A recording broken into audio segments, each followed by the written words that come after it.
Skoda, c'est vraiment la marque en forme du groupe Volkswagen en ce moment, avec une progression des ventes l'an dernier dans un contexte assez compliqué, notamment sur les motorisations 100% électriques. Mais le succès, il est au rendez-vous. Quatrième marque la plus vendue l'an dernier en Europe, en incluant le Royaume-Uni, derrière Volkswagen, Toyota et BMW. Et aussi avec un succès certain dans le 100% électrique avec son modèle l'Enyaq, qui a terminé aussi quatrième meilleure vente de la catégorie, encore une fois en Europe, derrière le duo des Tesla, donc modèle Y et modèle 3, et également le Volvo EX30. Cet Enyaq, il incarne donc vraiment la volonté de Skoda de faire progresser ses ventes de 100% électriques. Il repose sur la même base que son cousin chez Volkswagen, l'ID4, mais il a vraiment su séduire, on va dire, une clientèle principalement de particuliers, mais aussi des flottes d'entreprises. Donc ce modèle, l'Elroq, qui est lancé en ce mois de mars 2025 avec les premières livraisons en France, il est particulièrement attendu et en effet, il faut le voir comme un Enyaq un peu plus compact, avec des prix plus abordables et ce format un petit peu plus pratique, notamment pour la ville. Cet Elroq, il fait 4,49 m de long, donc on peut le voir finalement comme un concurrent de deux modèles français très connus, le Renault Scénic électrique bien sûr, et le Peugeot i3008. Alors pour se rendre compte, 4,49 m, c'est 17 cm de moins que son grand frère dans la gamme chez Skoda, l'Enyaq, et c'est 20 cm environ de plus que le Kia EV3 qu'on avait testé en fin d'année dernière et qui nous semble aussi un concurrent intéressant dans cette catégorie des SUV compacts 100% électriques. L'idée, c'est aussi de se rapprocher des dimensions d'un autre modèle de la gamme Skoda, mais qui est lui commercialisé en version thermique, le Skoda Karoq. Et donc cet Elroq, c'est à prendre vraiment comme ça, ce nom, électrique Karoq. Cet Elroq, il introduit finalement le nouveau design aussi de chez Skoda, de nouveaux codes. On voit beaucoup de différences par exemple par rapport à l'Enyaq. On n'a plus cette Crystal Face qui était assez impressionnante, mais peut-être aussi un petit peu trop voyante. On notera aussi, c'est important, la disparition du fameux logo Skoda dit à la coiffe d'Indien. Désormais, c'est le nom de la marque écrit en toutes lettres avec le petit détail intéressant, l'accent au-dessus du S de Skoda qui a été intégré à cette lettre. On a la chance aussi de découvrir ce modèle dans sa couleur de lancement, le joli vert Trimiano assez clair et qui offre vraiment un rendu à la fois atypique et plutôt plaisant à l'œil. Comme on est sur un véhicule 100% électrique, on a bien sûr un soin tout particulier qui a été apporté à l'aérodynamisme. On va retrouver notamment deux passages d'air aux extrémités de la face avant. On est aussi sur une finition assez haut de gamme avec aussi des jantes 21 pouces et tout ça va renforcer bien sûr l'aspect design assez réussi de ce modèle. Bon, il commence à pleuvoir ici, donc on va pas tarder de rentrer à l'intérieur de ce nouvel Elroq, mais en attendant, je peux profiter quand même des petites astuces Simply Clever toujours de Skoda avec le fameux parapluie logé dans la portière. Il me suffit de l'extraire et c'est toujours pratique quand on sort et que le temps est un petit peu capricieux. Nous voici désormais au sec, bien à bord de ce nouvel Elroq, l'occasion d'apprécier l'espace à bord qui est assez gigantesque. Je vous disais 17 cm de moins que le Skoda Enyaq, mais finalement on va avoir le même empattement, donc l'espace entre les roues avant et arrière, donc qui traduit finalement cet espace à bord. Et finalement la différence, elle va se jouer au niveau du volume de coffre. On est à 470 litres sur l'Elroq contre 485 pour l'Enyaq. Donc disons que l'Enyaq forcément aura un avantage avec cette longueur supérieure sur ce volume de coffre. Avec cet intérieur Lodge, on a finalement pas mal de touches de gris clair, ce qui est un bon point parce que sinon l'intérieur il reste assez sombre. On n'a pas non plus la possibilité d'avoir un toit ouvrant ou panoramique sur cet Elroq. Donc c'est vrai que cet intérieur Lodge, on le recommande pour avoir quand même un petit peu plus de clarté à bord. L'autre originalité sinon en termes de couleur, elle va se situer au niveau de ceinture de sécurité avec cette jolie couleur orange. Un environnement numérique assez moderne et ergonomique qui va reposer finalement sur cette tablette 13 pouces centrale avec finalement une bonne définition et une bonne réactivité au toucher. Skoda insiste, il y avait quelques bugs encore sur l'interface du Skoda Enyaq, ils ont été résolus via des mises à jour, mais sur cet Elroq, Skoda tient à présenter une nouvelle version et c'est vrai que nous on n'a pas constaté de bugs, ça fonctionne très bien avec bien sûr Android Auto et CarPlay en sans fil, ça c'est toujours très important. Donc sur cet écran tactile qu'on va accéder aux principales fonctions avec en partie basse des petits raccourcis à la fois pour des commandes de climatisation, les sièges chauffants et également le menu des applications. On va pouvoir également retrouver l'assistant vocal Laura qu'on peut aussi invoquer avec une touche de raccourci depuis le volant. Alors, on avait testé cet assistant vocal l'an dernier dans le Skoda Kodiaq. Il était encore un petit peu imparfait. Il repose notamment sur l'intelligence artificielle avec une connexion avec ChatGPT, mais ça doit être encore amélioré sur ce point. Je vous le disais donc, pour la climatisation chauffage, ça va se passer ici avec une climatisation ici bizone, donc entre le conducteur et le passager, où on peut avoir des réglages différents ou synchronisé bien sûr avec le petit sync ici au milieu. L'accès au siège chauffant qui se fait assez simplement aussi ici avec 3 niveaux de chauffe pour ces sièges chauffants, mais on va quand même retrouver en partie basse sous les volets d'aération des commandes en fait physiques pour tout ce qui est aide à la conduite, mode de conduite, assistant au parking, le bouton des warnings bien sûr, le déverrouillage des portes et une partie réservée justement comme ça avec 3 boutons essentiels pour la climatisation. Un bouton climat qui va permettre de retrouver assez facilement à l'écran les principales opérations possibles. Et toujours ces petits raccourcis rigolos au sein du groupe Volkswagen. Aussi, on a juste envie de besoins assez basiques comme chauffer les pieds, ce qui revient assez régulièrement, ou chauffer les mains. Il suffit de cliquer ici et en fait ça va activer les commandes de climatisation qui correspondent à cette commande précise. Et ensuite, bien sûr, c'est aussi très important, le désembuage avant au maximum ou arrière. Voilà ce qui va permettre en fait d'agir assez vite en cas d'apparition de buée sur le pare-brise. On passe maintenant sur la partie environnement du conducteur avec un écran 5,3 pouces pour les compteurs et qui complète donc parfaitement la tablette 13 pouces. Un écran 5 pouces qui est au passage très bien intégré dans cet intérieur avec un très bon niveau de finition, avec notamment ces petites surpiqûres orange qui courent tout le long de la planche de bord. Cet écran des compteurs, il va contenir finalement les principales informations et il va être complété par un affichage tête haute, mais ça je vous en reparle un petit peu plus tard au moment de la phase de conduite. Je voulais quand même vous parler aussi des places à l'arrière, vu qu'on est dans un véhicule quand même à vocation familiale. Donc j'ai beaucoup d'espace, mon siège il est avancé dans ma position conducteur, je suis pas très grand, environ 1m72. Donc on va dire que j'ai quand même beaucoup de marge, mais qu'avec un conducteur beaucoup plus grand, j'aurai quand même encore a priori un peu d'espace aux jambes. On a des sièges aussi assez confortables, comme à l'avant. On va retrouver d'ailleurs la petite surpiqûre orange, et ça va quand même apporter un petit peu de lumière, de couleur, surtout encore une fois dans un intérieur Lodge avec ce gris clair qui renforce quand même beaucoup l'impression de clarté à bord, parce que c'est vraiment sur ces places arrière qu'on ressent vraiment le manque de toit panoramique ouvrant.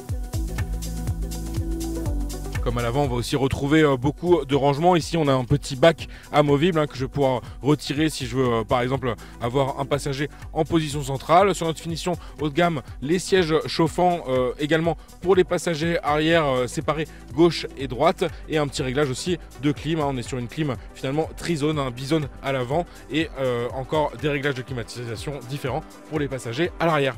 Et toujours dans cette partie rangement, je vais disposer d'aumônières derrière les sièges, et puis c'est original, un petit compartiment dédié par exemple à un smartphone où je vais pouvoir le mettre ici, voire tourner avec l'écran, même si là je vais pas avoir une visibilité très bonne pour consulter un contenu. Je vais retrouver aussi des portes gobelets dans la coudoir centrale, ça peut toujours être agréable aussi pour des passagers, ils se déploient comme ceci. Et enfin, sous les réglages de climatisation pour les passagers à l'arrière, 2 petits chargeurs USB-C, donc plus de dispute entre les passagers arrière pour savoir qui peut se brancher. Je vous parlais avant aussi du volume de coffre assez limité, mais on va dire que Skoda trouve des astuces assez intéressantes avec un espace, par exemple un petit filet qui va permettre de ranger un manteau, et également un espace pour ranger un câble de recharge. A noter aussi qu'il n'y a pas de frunk, de coffre avant sur cet Elroq.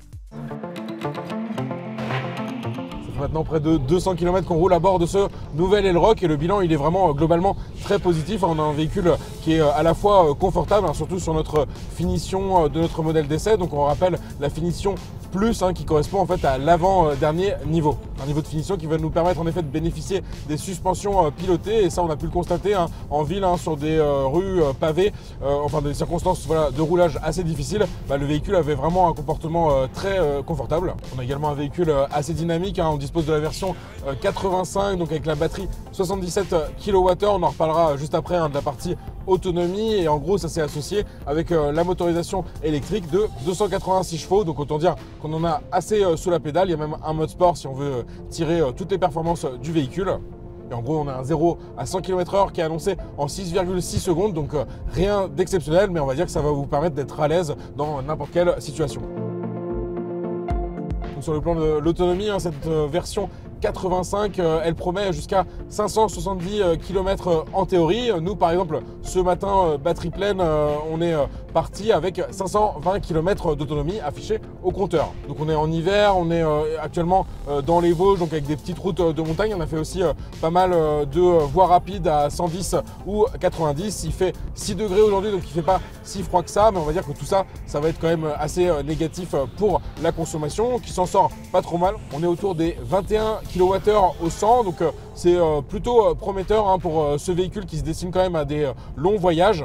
Avec un tel niveau de consommation, on peut estimer qu'on aurait une autonomie minimale de 350 km, on va dire, sur un parcours mixte. Et bien sûr, donc beaucoup plus en ville. On pourra certainement s'approcher de cette autonomie théorique des 570 km et un peu moins sur autoroute, où on espère quand même, bien sûr, dépasser les 200 km d'autonomie avec cette pause à réaliser toutes les 2 heures et donc une recharge potentiellement à chaque fois. Côté recharge, justement, cet Elroq, il peut encaisser jusqu'à 175 kW en courant continu, donc sur une borne de charge rapide sur autoroute par exemple, pour reprendre cet exemple. Et donc ça va permettre de réaliser un 10 à 80% de batterie en 25 minutes, donc assez parfait pour cette pause relativement rapide lors d'un long trajet. Et sur la recharge à domicile ou sur une borne lente, on a un chargeur embarqué de 11 kW. Malgré son gabarit de SUV relativement imposant, on est aussi sur un véhicule très agile avec un diamètre de braquage sous les 10 mètres. Et ça, on a pu le constater vraiment lors des demi-tours, par exemple, réalisés lors de certaines manœuvres, où ça se fait vraiment avec une grande aisance. Et en fait, vous avez une direction assistée qui va pouvoir se démultiplier. Et vraiment, au dernier niveau, vous allez pouvoir réaliser des manœuvres dans des espaces vraiment très restreints. Agréable bien sûr de profiter également de toutes les caméras autour du véhicule, donc pour ça, quand je vais faire une manœuvre en passant en marche arrière, je vais bien sûr avoir la caméra de recul qui offre une définition relativement correcte. On va dire que l'écran est assez grand, donc forcément cette définition relativement limitée, elle se voit quand même à l'écran. C'est un petit peu pixelisé, mais on devine quand même bien ce qui nous entoure. Surtout qu'on peut la passer aussi en plein écran et faire disparaître quand même la vue du dessus, qui est toujours assez pratique pour voir l'environnement direct autour du véhicule, notamment sur les côtés, et même pourquoi pas basculer sur la caméra avant avec cet affichage grand angle qui est assez appréciable. Et on retrouve aussi bien sûr la vue du dessus du véhicule qu'on peut afficher aussi en plein écran, qui va me permettre d'avoir la vue en fait sur l'environnement immédiat du véhicule en temps réel. Là par exemple, je suis en train de reculer et s'il y avait bien sûr quelque chose sur la route, je le verrais apparaître immédiatement à l'écran. Et puis je peux basculer comme ça assez facilement sur retrouver la caméra de recul, la caméra à l'avant, mais également la vue sur les côtés du véhicule.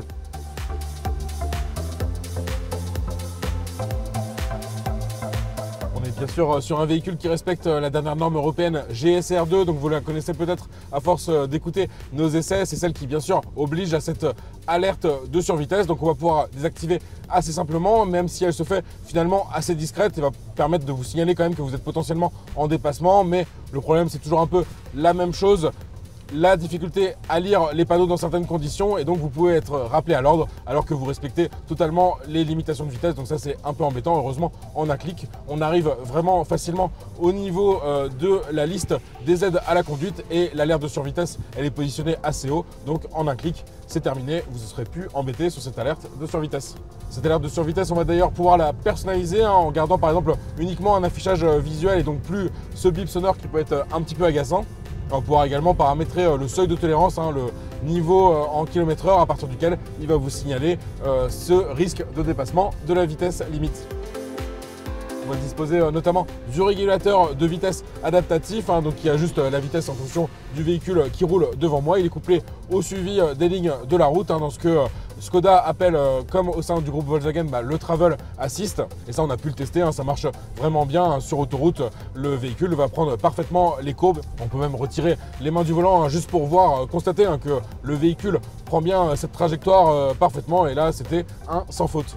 Toujours assez pratique aussi en complément de l'écran des compteurs qui a une bonne lisibilité et qu'on va pouvoir aussi personnaliser sur un affichage par exemple du GPS ou des données de consommation. Et on va retrouver dans le pare-brise un affichage tête haute qui est lui-même assez complet. On va retrouver ces différentes données et toujours aussi assez pratique et sécurisant de ne pas avoir à quitter les yeux de la route.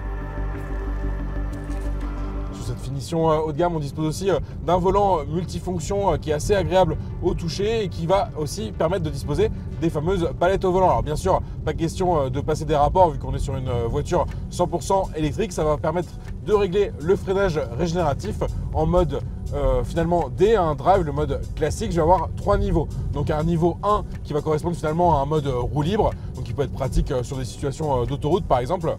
Et en niveau 3, le freinage maximisé qu'on va retrouver finalement aussi en appuyant directement au niveau du sélecteur de mode et en basculant en mode B, où là finalement je vais retrouver ce freinage régénératif. Donc le freinage régénératif, on le rappelle, c'est la récupération d'énergie lorsque je vais relâcher la pédale d'accélérateur. Donc c'est assez bien sûr commun sur les voitures 100% électriques. Ici, il faut reconnaître qu'il n'est pas très poussé. On est vraiment loin d'un mode one pédale où je vais juste pouvoir me servir de la pédale d'accélérateur et en décélérant aller pratiquement jusqu'à l'arrêt. Donc là, on va dire que c'est un mode qui va juste générer un petit peu de frein moteur, ce qui va être assez agréable sur de la conduite notamment dynamique, comme sur les routes de montagne où on se trouve actuellement. Pour limiter la consommation, on va aussi disposer des fameux modes de conduite, donc en complément du mode normal et du mode sport qui lui va exploiter logiquement toutes les performances du moteur électrique. Et on va avoir un mode éco qui va pas mal brider la pédale de droite tout en gardant un certain dynamisme. Donc je pense que c'est un mode qui va vraiment être pertinent justement sur des longs trajets où on ne tient pas particulièrement à avoir des performances redoutables, mais plutôt à garder de l'autonomie sur la longueur. Et là, il fait bien son job de limiter ses accélérations. Nous arrivons à la fin de cet essai du nouveau Skoda Elroq, un véhicule qui s'est montré vraiment convaincant sur notre essai routier, à la fois sur les performances, l'autonomie et le confort de conduite. Donc on rappelle, on était sur une finition haut de gamme. On va tout de suite vous parler bien sûr des prix, mais à voir ce que ça donnera sur une version plus entrée de gamme, notamment sans les fameuses suspensions pilotées. Donc pour résumer un peu notre modèle d'essai, on était sur la version équipée de la batterie 85 et donc qui démarre à 42 470 € et c'est celle qui permet d'avoir jusqu'à 579 km d'autonomie théorique, vous l'avez bien compris. Toujours sur ce modèle, il faut compter que nous avions aussi la finition plus qui démarre à 44 430 € et le total des options, notamment la pompe à chaleur à 1100 €, le pack hiver pour disposer également des options type siège chauffant et volant chauffant, ou encore le pack drive qui permettait d'ajouter les suspensions pilotées. On arrive finalement très proche des 50 000 € auxquels on pourra déduire le bonus écologique vu qu'on part d'un prix hors option qui est sous le fameux plafond des 47 000 €. Pour des versions plus abordables, on pourra par exemple se tourner sur la version d'entrée de gamme avec la batterie 50 et associée à un moteur 170 chevaux. Cette City 50, elle démarre avec ce tarif agressif d'entrée de gamme de 33 300 €. Et à noter que cette version d'entrée de gamme, elle offre quand même une autonomie théorique de 372 km, donc quand même assez correcte. Mais la version qui offre a priori le meilleur compromis et un entre-deux entre notre modèle d'essai très haut de gamme et cette entrée de gamme, c'est la version équipée de la batterie 60 qui est associée à un moteur 204 chevaux.